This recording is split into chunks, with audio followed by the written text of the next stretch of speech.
speaker, Mohit, who is a software quality. So here's the agenda for today. We'll be walking you through what is the tester community, T3 community. That is something you probably, few of you might already be knowing it, and few might be listening for the first time. The next thing is importance of testing in AI world. We have been exploring a lot of applications day in, day out, so it's important to understand how testing fits into this AI world. Next is fundamentals of prompt engineering.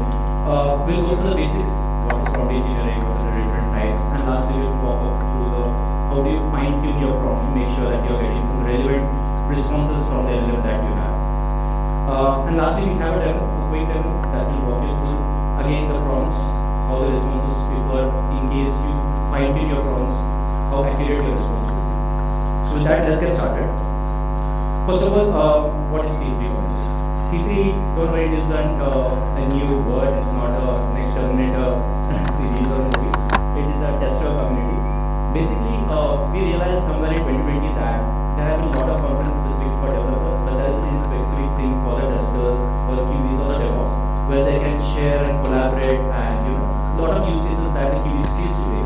There isn't any platform for networking there. So with this idea, we came up with T3 conference. It is the tester community.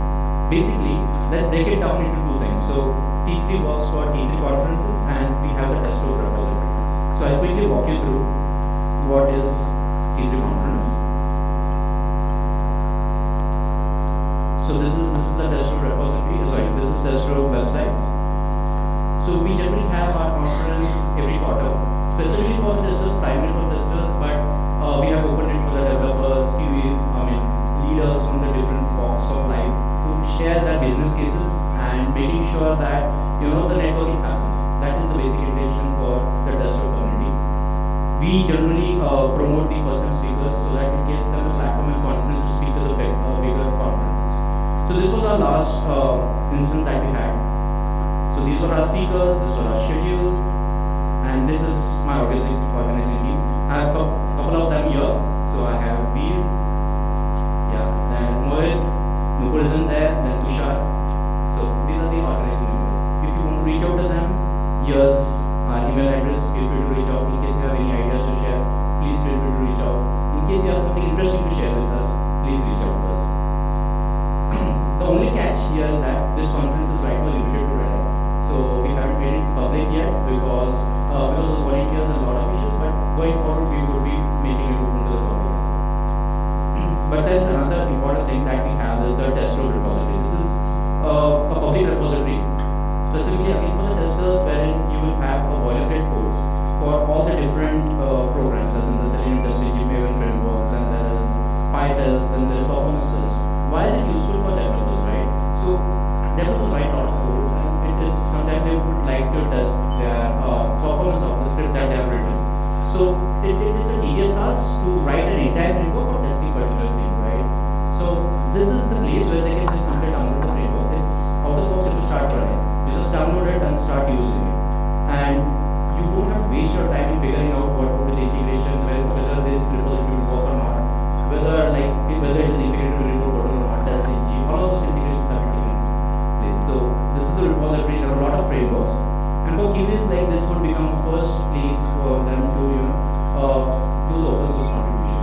You might be already doing the open source contribution, but this would be the first thing. You can start exploring these frameworks and start contributing back. So this is completely open. Feel free to be a member of this repository and feel free to contribute.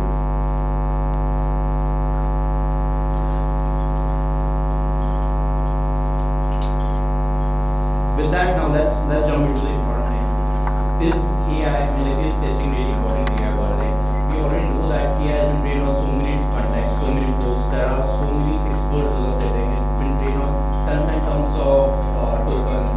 So does it really make sense to test any of the AI products? Specifically, does human intelligence be able to test it, right? But if you look at the past examples, it really makes sense to test the prompts or the responses that we are getting from the ChatGPT or any of the chatbots that you have used. Let's take some examples. These are really nice and interesting examples, and these are real world examples. So Air Canada wanted to have a chatbot, right? It's a fancy word they wanted to have.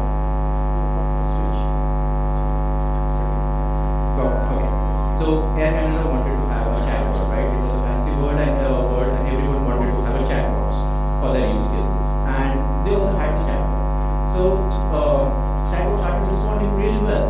They started saying that okay, you would like to have certain like. They started reducing the customer calls and everything.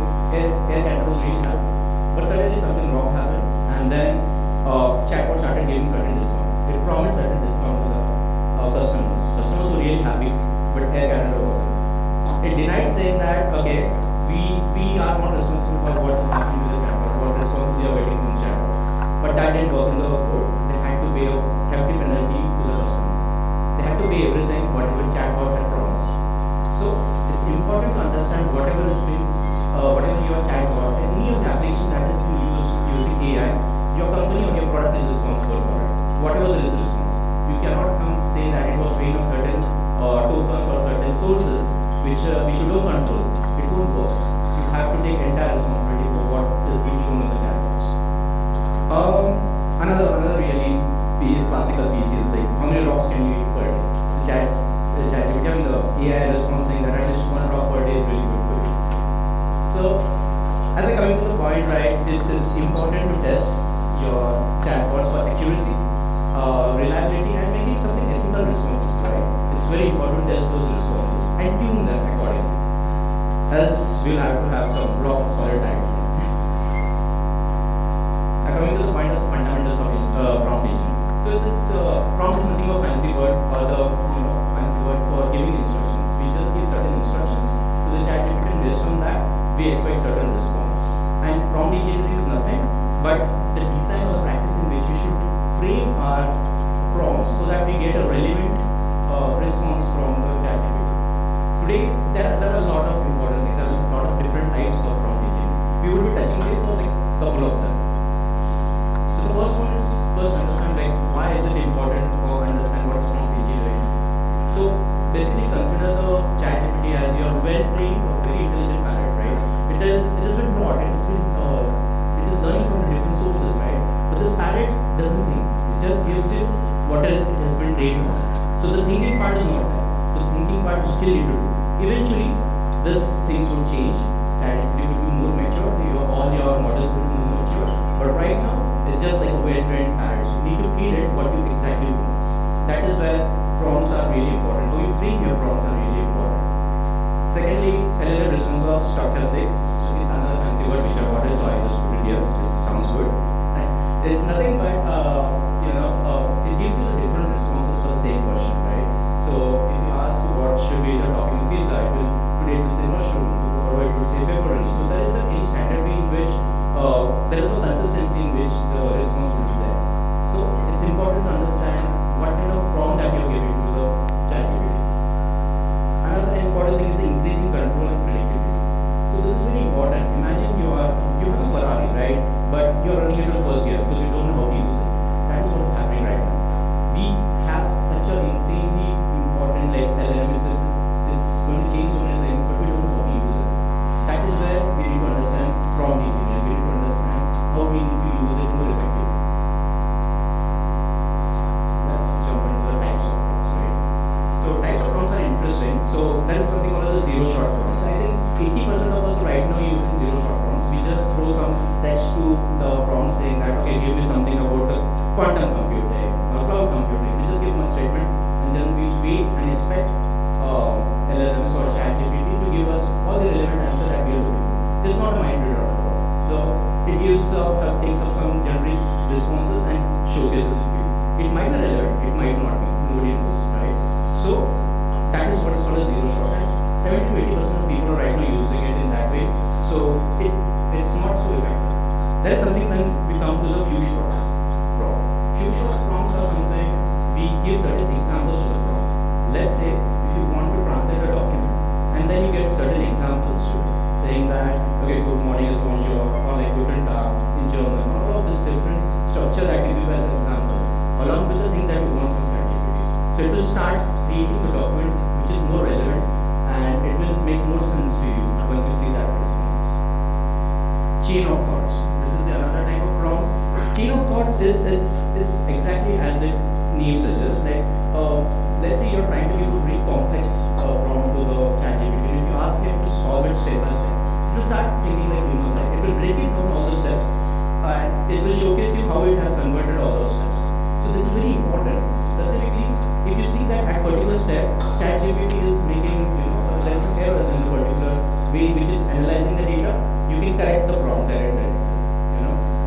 we do not give it, then the complex projects would be really difficult. You won't be able to derive the complex understanding, because deriving an answer is also important sometimes rather than solutions. We need to know what are the steps and how it is analyzing the entire problem. So with that, I think for the next prompts, I will hand it over to the speaker. Thank you, Swapnil. So the prompts that Swapnil just discussed were kind of simple prompts that you can use to get solve simple tasks or work on them. These three that we're looking at now are at the next level, you can say. So the first is role-based prompting. So you may have seen, like, when you want AI to help you with your code or try to debug something. If you just give a normal prompt, it will not be very nice, right? It will not give you a very high quality response. So you can ask AI to assume a role that you are a software engineer or you are a quality engineer, and then give your task to it. So then it will actually treat itself like a subject matter expert in that area and give you a high quality response accordingly. So as you can see in that example, we have asked it to be a cybersecurity expert, and we have asked it to how we can secure an API against SQL injection.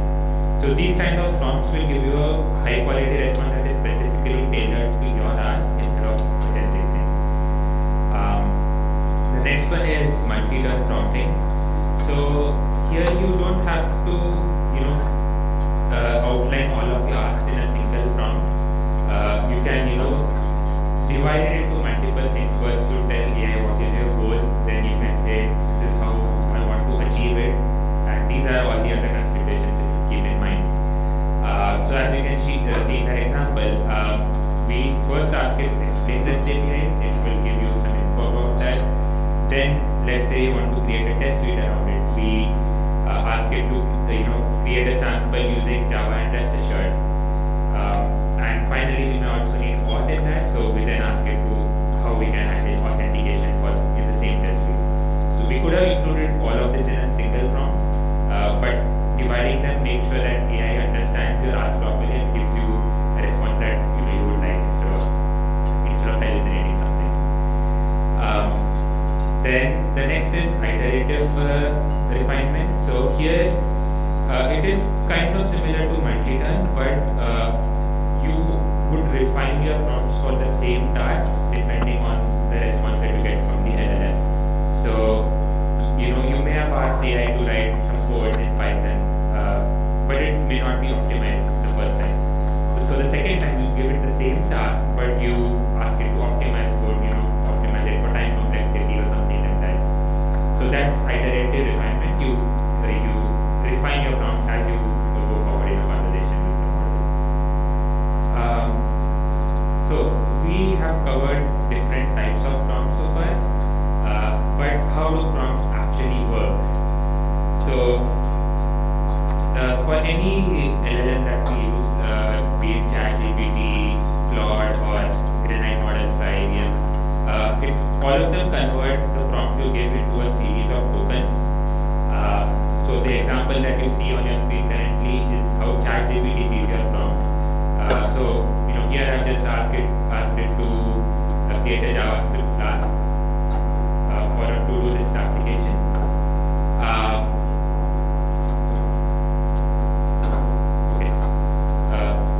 So yeah, as I was saying, we have just asked it to create a class for a to-do list application. We have given our requirements. We have asked it to include comments and explain any important logic it implements. So this is how it sees all the words that we have specified. So each color you see in the below part of the screen is one token, and for all of this text that contains 270 characters, ChatGPT sees 61 tokens in it. So these tokens are nothing but a collection of characters that have meaning for the model. Coincidentally, some of these are split based on each word that also has meaning for us, but it's not always the case. ChatGPT can, or any LLM can break the word. It can consider one letter as a single token or other part of the word as another token or things like that.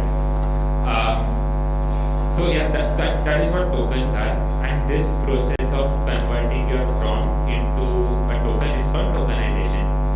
So once an LLM has these tokens, it will predict the next tokens based on this. So it does not understand what this means. It will just look at these tokens, look at the representation in its terms, and then predict the next things, which is nothing but the response that you get. So yeah, let's move on to crafting and refining prompts.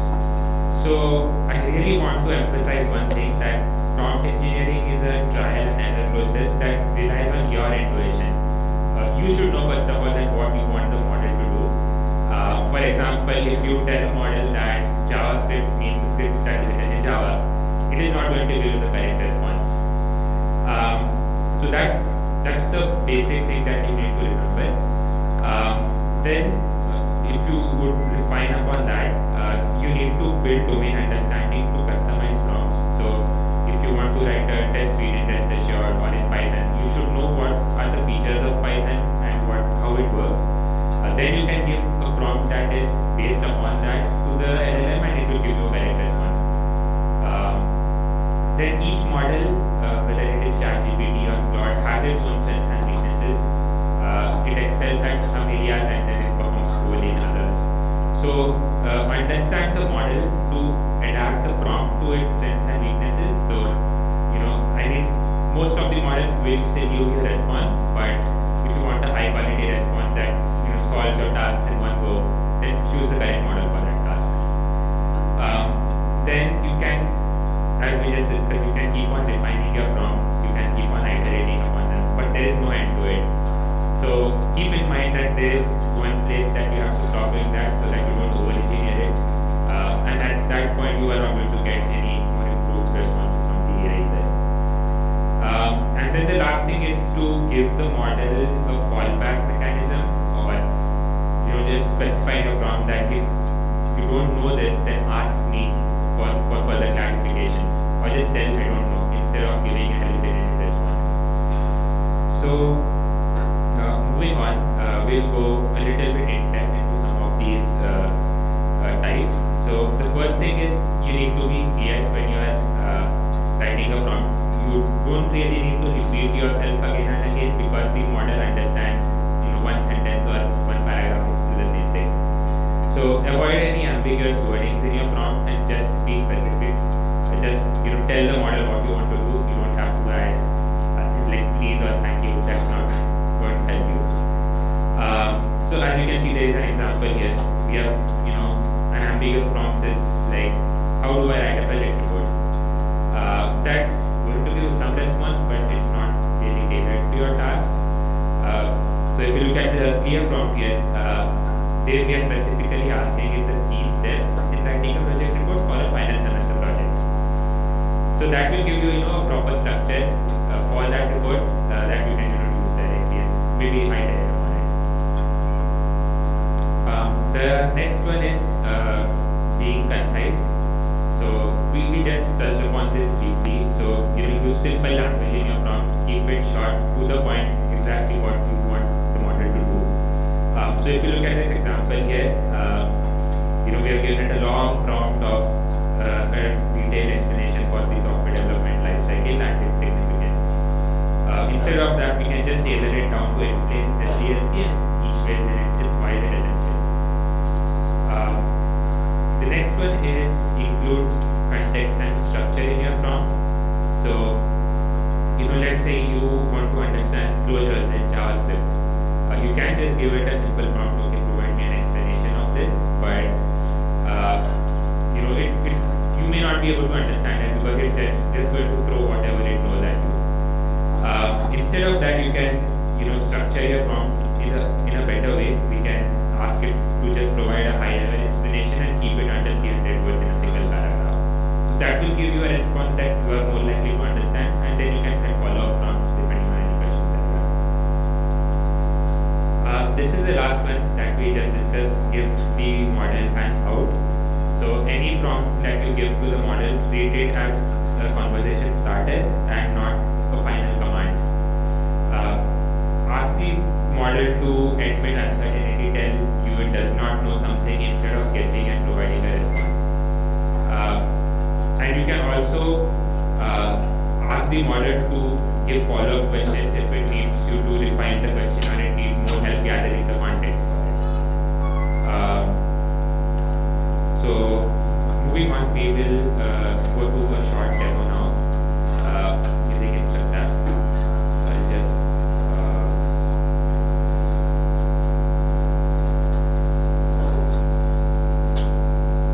so we will just look at a couple of principles that we just discussed. So let's say you want to create a test strategy based on the requirements that you have.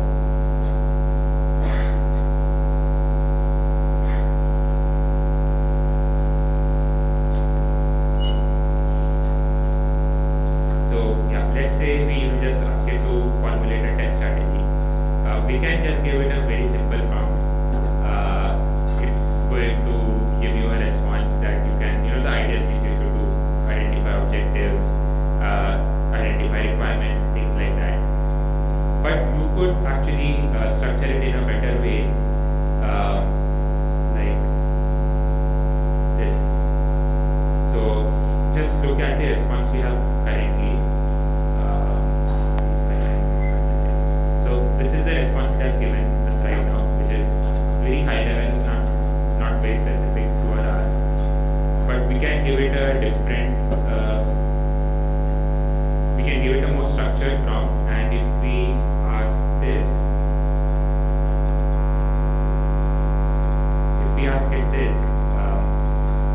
then we have actually specified what the specification document is for. It's for an inventory management system, and we've asked it to outline the test strategy that is aligning with the business goals for us.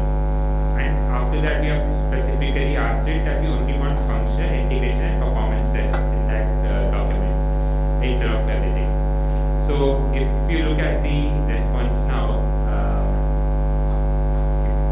it's still generating, but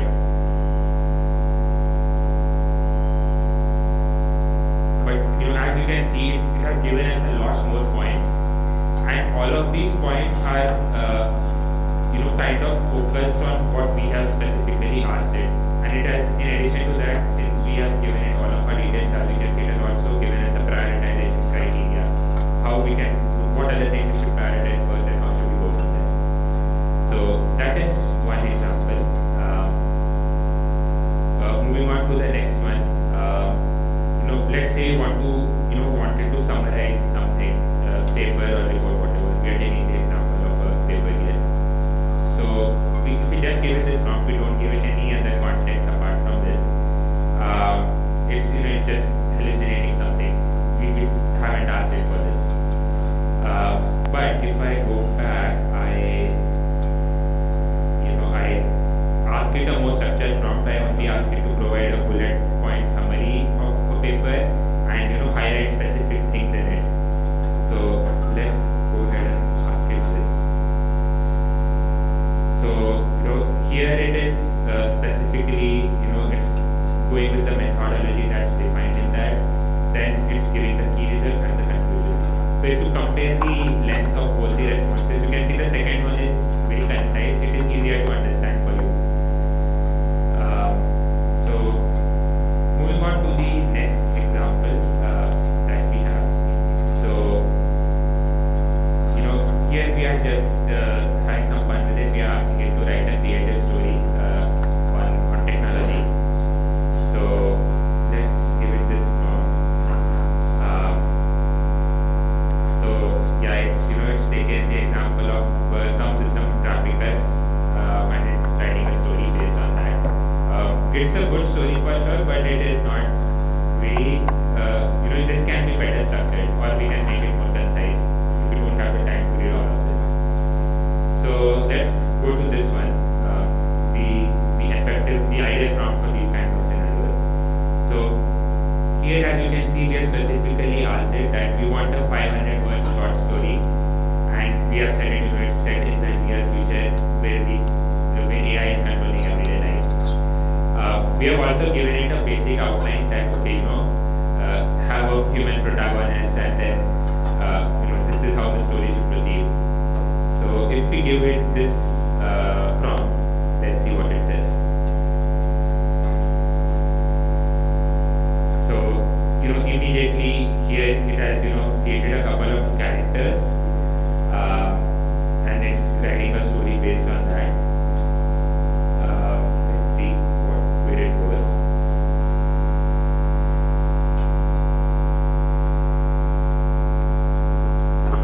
So if you look at these paragraphs, it is specifically now going into the AI system that we mentioned in our prompt, and it is creating a story based on that instead of generating that it assumed earlier. So here, as you can see, the story is much more detailed. This is the at the top, this is the oldest story it generated, and after we gave it a properly fine-tuned prompt, it has generated a story that we want to see. Like, it has maintained our word limit probably, and then this kind of structure that we want to see there.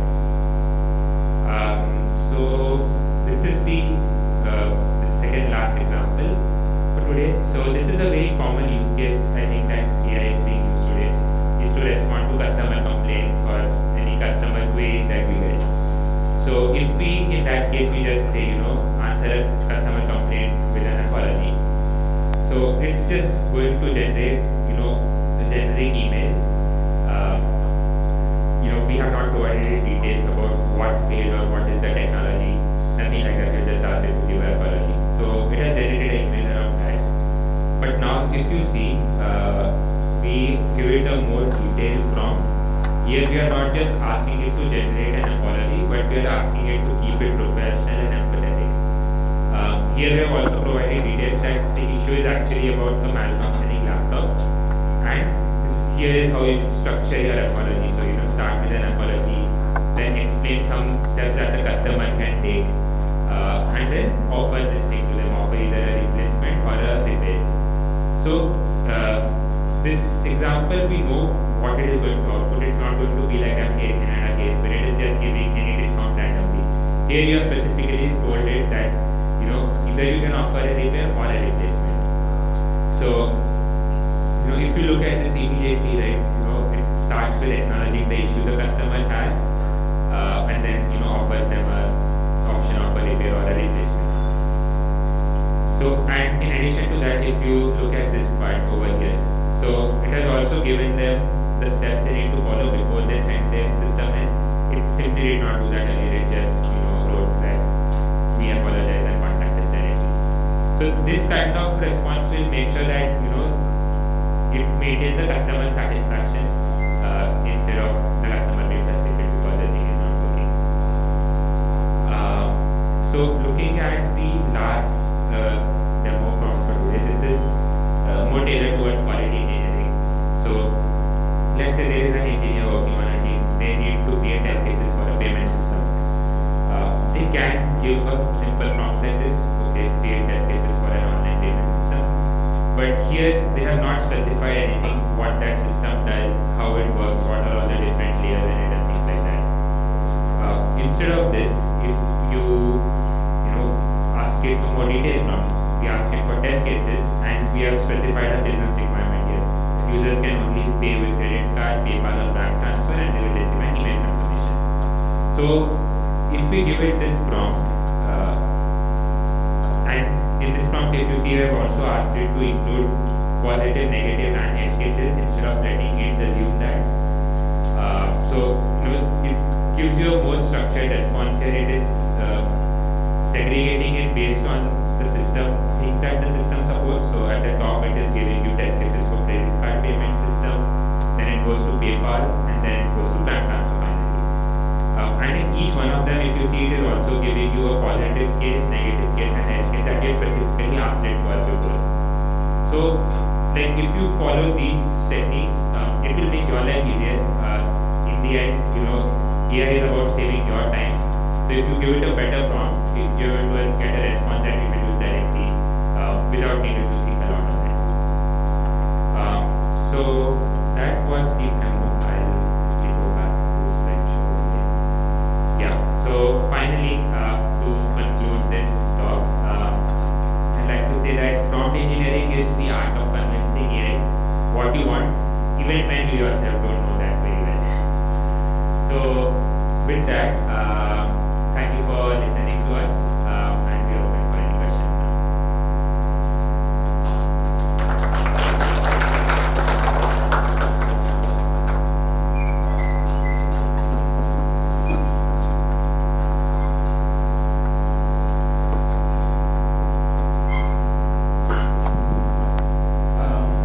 So I have one question regarding the role-based prompts that you mentioned. So whenever you are talking to an inference engine like ChatGPT or possibly DeepSeek, if you are brave enough to do so, I have noticed that when you use role-based prompts, it works perfectly well. But what about the scenarios where, let's say, you have deployed your own model and you gave it a system prompt already? My example is I'm talking to, let's say, a Zepto chatbot based on an LLM, and I ask it to assume the character of astrologer and tell me why my order is late. Okay, no fine. So at what point can I override the system prompt? Or because eventually there would be just one query that is going to an LLM. So I think in these cases, as a user, like this responsibility falls on the team or the company developing that chatbot. You mentioned like a customer service example. So it's their responsibility to give it a system prompt so that it does not veer out of the customer service role. Instead of a user specifying that, because the user does not know, some users are very well versed, but some are layman at it. So it's the responsibility of the team developing it that it adheres to a specific role that it's we're developing it for. My follow-up question is, let's say someone went ahead and wrote a role-based prompt in a Zepto chatbot. So would that be handled at the UI level? Because if it goes through, it would go to LLM eventually. So now the LLM has two role-based prompts, conflicting possibly. So as we say, right, LLM does what it's a well-trained parrot, as we say. It will just take and spit out whatever it has been trained on so far. So the first level of check needs to be done at the UI level or at the application whoever is building it. So it could be the role-based one. Probably role-based is very tricky. It will still go to LLM. That will be still, we need to figure out the ways to stop words. We need to figure out what are the different stop words wherein we can exclude those words. But the first level of authentication or first level of checkpoint needs to be done at the UI level, so that the garbage doesn't go to the prompts. Thank you.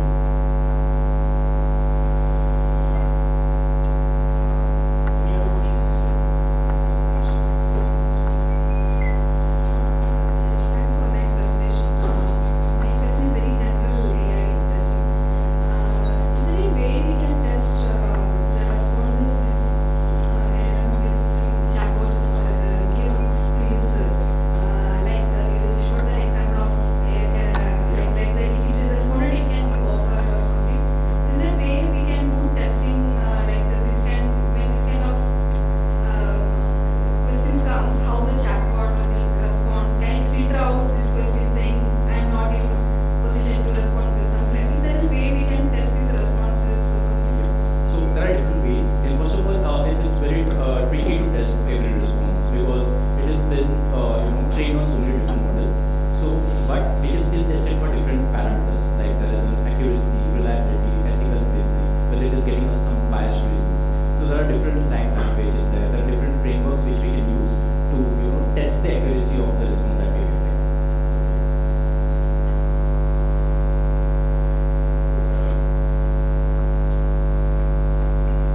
It's not a question like for further question that how can we test like Isnet tried some project, so they asked in hackathon how we can like how we can make secure. So there are some libraries also like from React synthesize HTML, sanitize HTML. So it's while we are prompting, it will first take the prompts and there are some words like spam and all, like different type of word. It will take out that. After that, it will pass to the LLM. There's another concept called prompt chaining also. So we are passing one prompt to another like model and it will make it secure. Absolutely. There are a lot of types, like it's difficult to cover all of them, but yeah, you mentioned the right point that sanitizing your input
we will be resuming the sessions from 1 p.m. in the same room. We have a QR code on screen for you to leave us a